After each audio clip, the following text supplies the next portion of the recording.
I'll just go through and talk to you about the tools over here, which we've got. So here's your sort of immediate tools within Premiere.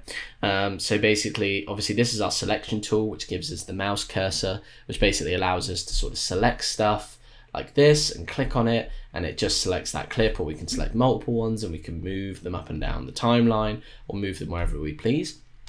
Now, this one is the track select forward tool, which is handy if you're trying to move a lot of tracks forward at the same time to create space, maybe for something at the beginning of the edit, which you want to put in, but you've already completed an offline sequence.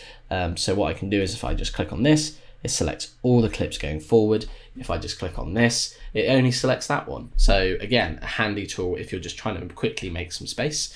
Then we've got the ripple edit tool, which basically, it trims the footage and then snaps it back to whatever time code. I don't know if you saw there, but as you can see, the time code is going up there because what I'm doing is I'm cutting away some of the beginning, but instead of doing this way, where I just make a cut, I'll make a cut sort of here, and then I have to press V to get my selection tool and delete that, and then delete that space and bring it back.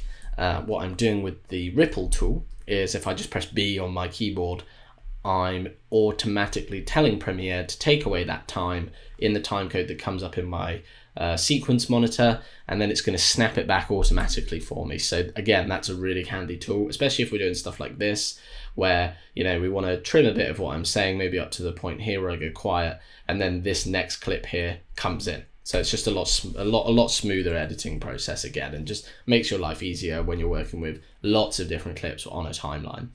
Now, let's say sort of a good technique as well for this, right, is you don't want to make hard cuts and then obviously just have no audio running underneath this, because we are editing an interview. So normally in this case, I would have music and maybe some sound effects all on these audio tracks to really just heighten the mood and sort of add value to everything I'm doing within this interview, and just make it seem more cinematic and seamless.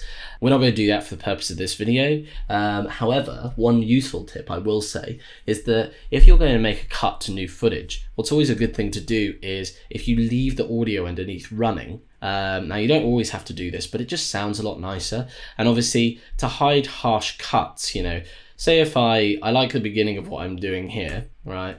So let me just get rid of that beginning bit, but then I want to only have this of me talking, but I don't want my sort of image here. I want a different image. So what I'm going to do is going to pull this back and have this overlying on top, so that basically as I'm talking, you just getting B-roll of me editing, and then I go back to my interview, and then what I'll do is I'll add in some more B-roll basically, and what it does is it covers the jump cuts, because that's what we don't want in this, right? So say if I delete that, but I actually turn this off. So if you want to turn off a single video track, by the way, you just press Command-Shift-E, and what it does is it just hides the track for now. You haven't deleted it from the timeline.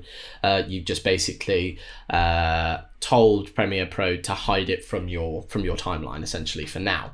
Now, say if we have those out, obviously I've deleted a bit in the middle of this, you're going to see a jump cut, which for a viewer is going to look a bit harsh, right? So you see there, that's what we call sort of like a harsh cut. So where it's sort of, it hasn't naturally done it. It's kind of cut quite abruptly and quite quickly.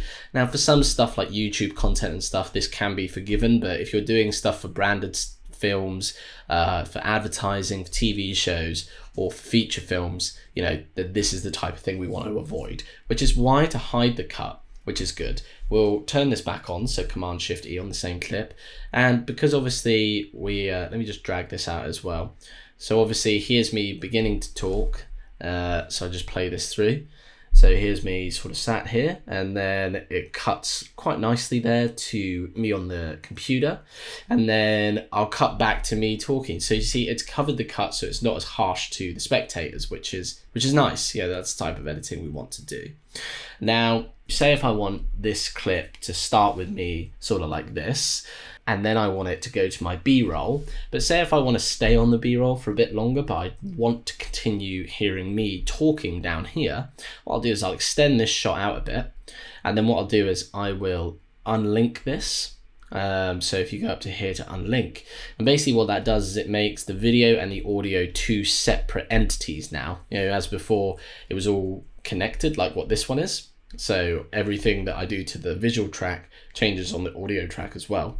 However, now what I can do is I can just extend this and keep my voice, as you see here, going underneath that B-roll clip, right?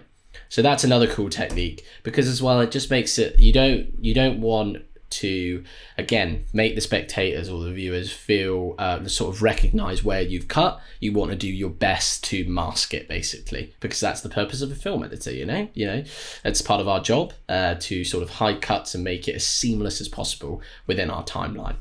Now, say if I want to add a title card or something like that at the beginning of this to just introduce who I am and introduce the scene as well. So I'll just trim this actually back a little bit, so we get to my next shot a bit quicker. There we go. And then it cuts back to me.